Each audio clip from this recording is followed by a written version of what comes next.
खबरें दमदार अब नए अंदाज में।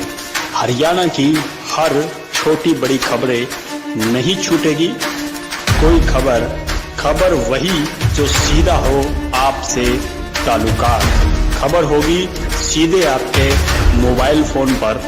देखते रहिए खबरें दमदार।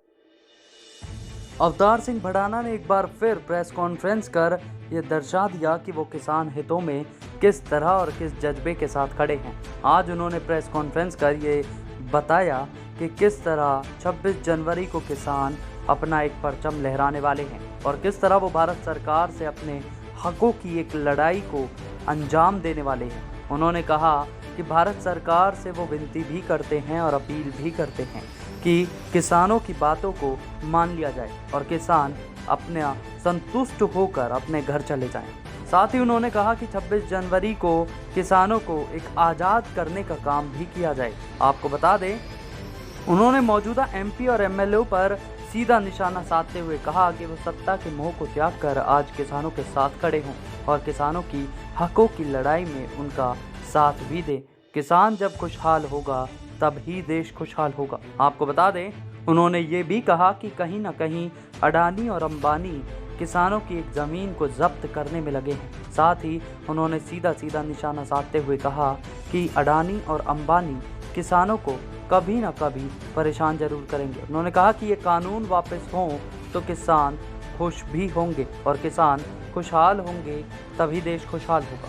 साथ ही उन्होंने सरकार को एक चेतावनी के रूप में बोलते हुए ये भी कहा कि सरकार किसान और मजदूरों ने बनाई है।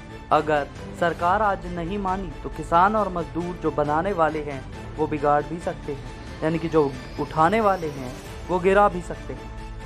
तो वहीं उन्होंने चेतावनी देते हुए ये भी कहा कि 26 जनवरी के दिन मुख्यमंत्री से लेकर मंत्रियों तक किसी को भी झंडा फहराने नहीं दिया जाएगा। या तो आज वो किसानों के साथ खड़े हो, नहीं तो किसी को भी झंडा फहराने की अनुमति नहीं दी जाएगी। साथ ही उन्होंने ये भी कहा कि संयुक्त मोर्चा, जो किसान संयुक्त मोर्चा है, उन्होंने उनकी कुछ ड्यूटियां लगाई है, कुछ बॉर्डरों पर उनको तैनात किया गया है। एक सिपाही की तरह वो अपना और एक कहे तो वॉलंटियर की तरह वो अपनी भूमिका निभा रही हैं। उन्होंने कहा कि मैं डोर टू डोर जाकर, यानी कि शहर से शहर जाकर लोगों को कहीं ना कहीं एक अलग जगाने की, किसानों में एक अलग जगाने की एक काम कर रहा हूँ। आपको बता दें, उन्होंने ये भी कहा कि उनके जो योद्धा हैं, यानी कि किसानों के जो एक बड़े जो लीडर हैं, उनको उन्होंने योद्धा के रूप में कहकर संबोधित किया और कहा कि जो उनकी ड्यूटी लगाएंगे उसको वो अपने हर एक तन मन धन से निभाने की पूरी कोशिश करेंगे। उन पर लोकतंत्र में उन पर अपने हकों को लेने के लिए दबाव बनाना पड़ता है। मैंने ये भी अपील की है कि जिन लोगों ने हरियाणा की सरकार से लेकर और देश की सरकारें जिन किसान और मजदूरों ने बनाया था, जिस उम्मीदों से, जिस भरोसे से, आज वो किसान चिंता में है, परेशानी में है, मजदूर वो सहयोग चाहता है, वो चिंताएं दूर करने के लिए अपील कर रहा है कि हमारी सरकार हमें अंबानी और अडानी के मोहताज ना बनाए। हमारी जमीन को ललकारे ना, वो हमारी जमीनें खोजने का काम ना करे अंबानी अडानी। इसके लिए हमारे प्रतिनिधियों को इस किसान और मजदूर की आवाज को बुलंद करने के लिए आगे आना चाहिए और सरकार पर दबाव बनाना चाहिए कि इनकी बाजी बागों को मान लिया जाए। अगर देश किसान और मजदूर खुशहाल होगा तो देश मजबूत होगा।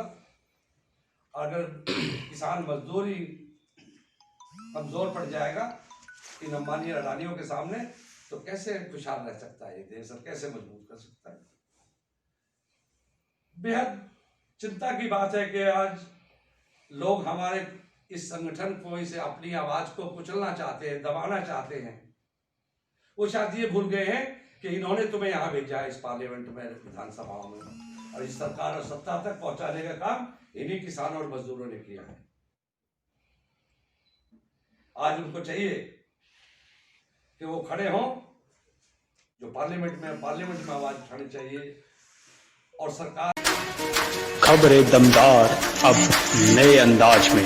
हरियाणा की हर छोटी बड़ी खबरें नहीं छूटेगी कोई खबर, खबर वही जो सीधा हो आपसे ताल्लुकात, खबर होगी सीधे आपके मोबाइल फोन पर।